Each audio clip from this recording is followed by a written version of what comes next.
Ce matin à Bruxelles, Orban s'est présenté devant les caméras et a lâché une phrase qui a immédiatement électrisé le sommet. Friedrich Merz va désormais en subir les conséquences. Nous ne céderons pas à son chantage. Viktor Orban vient d'essuyer l'attaque collective la plus violente de toute l'histoire du Conseil européen. 7 chefs de gouvernement le traitant de traître, Kaja Kallas le qualifie d'irrationnel. La ZDF le présente comme un simple agitateur et lui reste là impassible, solide comme un roc, en déclarant « La Hongrie est un État souverain. Nous ne nous laisserons pas faire. » Ce qui vient de se produire à Bruxelles dépasse l'entendement. Vous devez absolument voir cela parce que l'image de unité européenne, vendue par les médias dominants, est en réalité en train de se fissurer complètement dès qu'on regarde les acteurs impliqués. Aujourd'hui, nous allons révéler comment Orban a ridiculisé Merz et toute la bulle bruxelloise et pourquoi. Ce matin à Bruxelles, Orban s'est présenté devant les caméras et a lâché une phrase qui a immédiatement électrisé le sommet. Friedrich Merz va désormais en subir les conséquences. Nous ne céderons pas à son chantage. Viktor Orban vient d'essuyer l'attaque collective la plus violente de toute l'histoire du Conseil européen. 7 chefs de gouvernement le traitant de traître, Kaja Kallas le qualifie d'irrationnel. La ZDF le présente comme un simple agitateur et lui reste là impassible, solide comme un roc, en déclarant « La Hongrie est un État souverain. Nous ne nous laisserons pas faire. » Ce qui vient de se produire à Bruxelles dépasse l'entendement. Vous devez absolument voir cela parce que l'image de unité européenne, vendue par les médias dominants, est en réalité en train de se fissurer complètement dès qu'on regarde les acteurs impliqués. Aujourd'hui, nous allons révéler comment Orban a ridiculisé Merz et toute la bulle bruxelloise et pourquoi cela devrait être un véritable signal d'alarme pour nous en Allemagne. Restez bien jusqu'au bout parce que ce qui s'est passé est explosif. Et avant de commencer, pensez à vous abonner à la chaîne. Mes vidéos sont de plus en plus limitées dans leur diffusion. Avec un abonnement, vous m'aidez à ce qu'elles soient davantage recommandées. Merci à vous. Depuis des semaines, Orban bloque le prêt européen de 90 milliards d'euros destinés à l'Ukraine. L'Union européenne a tout tenté pression politique, menaces ouvertes, manœuvres de contournement. Aujourd'hui avait lieu le grand affrontement lors du sommet européen à Bruxelles. Faites bien attention maintenant, car c'est ici que tout devient décisif. Ce qui vient de se produire aujourd'hui n'a encore jamais existé dans toute l'histoire du Conseil européen. L'agence AP parle déjà d'une rare offensive publique contre Orban. Et les déclarations qui circulent sont particulièrement violentes. Kaja Kallas, haute représentante de l'UE pour les affaires étrangères, déclare mot pour mot « En période électorale, les gens ne sont pas toujours très rationnels. » Une phrase visant directement Orban, pourtant chef de gouvernement démocratiquement élu, comme si la souveraineté nationale devenait soudainement illégitime dès qu'il y a une campagne électorale. Le Premier ministre finlandais en rajoute « Il utilise l'Ukraine comme une arme politique et il nous a trahis. » De son côté, le chancelier Merz avait déjà donné le ton hier au Bundestag. Selon lui, on ne devrait pas tenir compte d'un seul pays qui crée un blocage pour des raisons de politique intérieure. En clair, il faut simplement ignorer la Hongrie.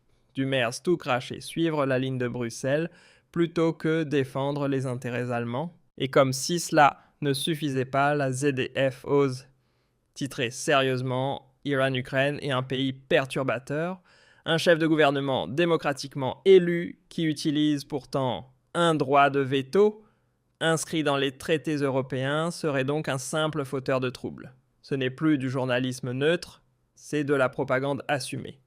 Mais ce n'était encore que le début. 5 autres dirigeants européens sont ensuite montés au créneau. Le Premier ministre belge juge cela inacceptable. Le chancelier autrichien affirme que aucun argument valable ne justifie cette position. Le Premier ministre suédois parle lui aussi d'une attitude inacceptable, tandis que la Première ministre lettone déclare que l'UE doit remettre la Hongrie au pas. Même le Premier ministre néerlandais évoque un plan B pour éviter de céder au chantage. 7 chefs de gouvernement poursuivant exactement le même objectif mettre Orban sous pression. Ajoutez à cela Kallas, Merz et les médias publics allemands et vous obtenez une offensive frontale totale. La plus grande attaque collective jamais vue au sein du Conseil européen 27 contre 1. Et vous savez quelle a été la réponse d'Orban à toute cette offensive? Une seule phrase prononcée dès son arrivée au sommet. Mot pour mot, nous attendons le pétrole. Tout le reste n'est qu'un conte de fées. Dans le même temps, le Premier ministre slovaque, Robert Fico, a tout simplement refusé de signer les documents du sommet. Orban, lui, ne bronche même pas. Il reste calme sûr de lui pendant que les autres dirigeants s'agitent dans tous les sens. Et c'est précisément ici que toute la situation bascule complètement. Car le résultat réel de ce sommet est exactement l'inverse de ce que racontent actuellement les médias. Le président du Conseil européen, Antonio Costa, publie même sur X « We have kept our promise ». Nous avons tenu notre promesse. Les médias allemands célèbrent déjà le contournement du veto d'Orban comme une immense victoire de l'Union européenne. Mais attendez un instant, car voici le détail que presque personne ne vous explique. Ce fameux contournement signifie en réalité que la Hongrie, la Slovaquie et la République tchèque ne paieront rien, n'assumeront aucune garantie et ne verseront pas un seul centime d'intérêt. Ces 3 pays sont totalement exemptés du mécanisme. Les autres États devront désormais porter seuls les 90 milliards d'euros. Fico l'a reconnu ouvertement, il refuse que son pays soit associé à ce prêt militaire. Cette fois, tout est écrit noir sur blanc. L'Union européenne se félicite donc d'une prétendue victoire, alors que les citoyens hongrois sont finalement les seuls à ne pas financer l'Ukraine. La promesse concernait 27 pays. Au final, seuls 24 paieront réellement. Ce n'est pas un contournement, c'est une capitulation déguisée en succès politique. Orban a forcé Merz et l'Union européenne à reconnaître exactement cela.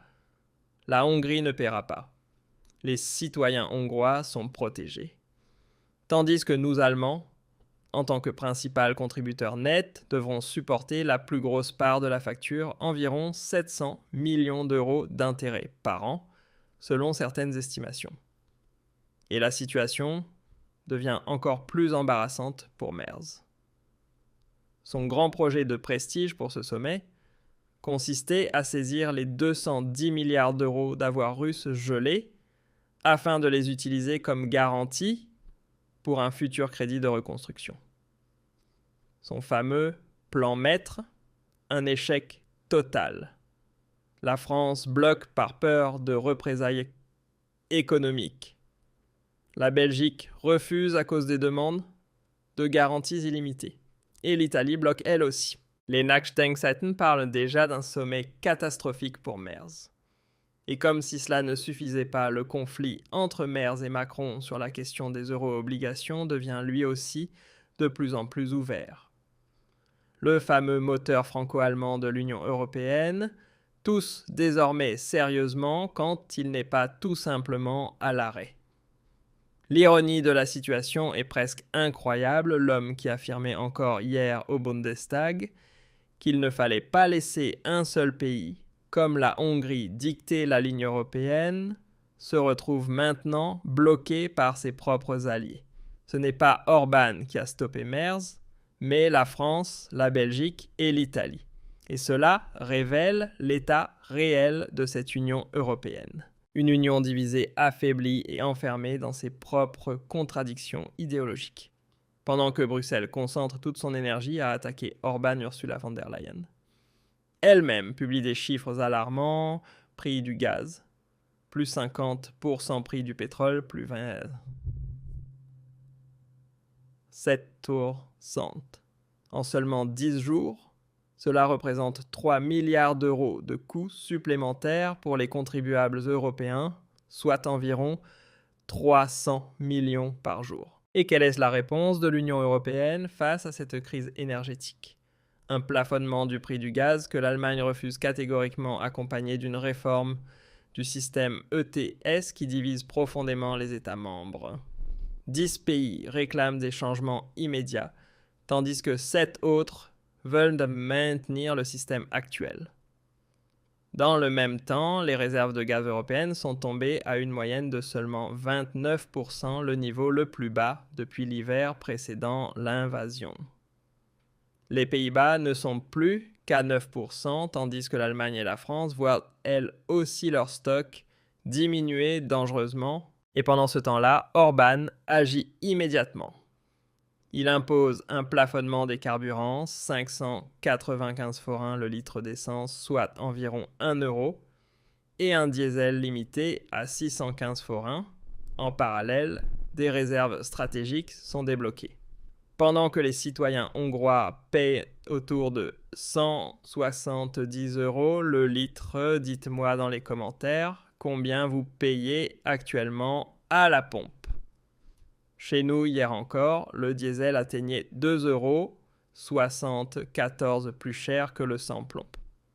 Mais Merz semble davantage préoccupé par la chasse aux perturbateurs hongrois que par la baisse des prix pour ses propres citoyens. Résumons la situation, les citoyens hongrois sont protégés et soulagés financièrement. 24 pays devront assumer seuls les 90 milliards d'euros. L'Allemagne paiera la plus grosse part, tandis que les prix du gaz explosent de 50%, sans aucun plafonnement pour nous. Le plan de Merz a échoué. Orban lui impose un plafonnement des carburants dans son pays. Alors qui a réellement remporté ce sommet Orban? Il a mis Merz face à ses contradictions et l'a exposé comme un simple exécutant de la ligne bruxelloise, incapable de défendre véritablement les intérêts nationaux allemands. Puis est arrivé le prochain affrontement. Orban a posé une condition claire, aucune aide supplémentaire tant que le pétrole ne circulera pas de nouveau via l'oléoduc Druzhba. L'Union européenne augmente alors la pression sur Zelensky et exige des réparations rapides, mais Kiev refuse l'entrée d'experts étrangers et utilise la situation pour accentuer la pression sur la Hongrie. En parallèle, des menaces émanent de certains milieux militaires avec un langage de plus en plus agressif. Orban affirme qu'il défend avant tout les entreprises hongroises et les citoyens qui souffriraient économiquement d'un arrêt prolongé du pétrole. Pour lui, une énergie bon marché est essentielle à la stabilité du pays, alors que chez nous, les prix continuent de grimper sans cesse. À l'approche des élections hongroises, l'Union européenne active désormais son système de réponse rapide contre ce qu'elle appelle la désinformation électorale. Dès lundi, davantage de fact-checkers, davantage de mesures liées au DSA officiellement sur une base volontaire. Mais lorsque certains contenus ne correspondent pas à la ligne officielle. Les sanctions et les pressions contre des plateformes comme X et contre Elon Musk ne tardent pas à apparaître. Le véritable scandale réside ailleurs, des vérifications des faits souvent à sens unique, qui examine surtout les opinions ne correspondant pas au récit dominant. En revanche, les erreurs ou fausses informations venant des institutions européennes sont rarement remises en question. L'exemple parfait reste l'affaire des perturbations GPS. GPS évoqué par von der Leyen, énormément de bruit médiatique, mais très peu de clarifications dans les grands médias. C'est pourquoi il faut rester extrêmement vigilant sur les réseaux sociaux et ne pas croire automatiquement tout ce qu'on vous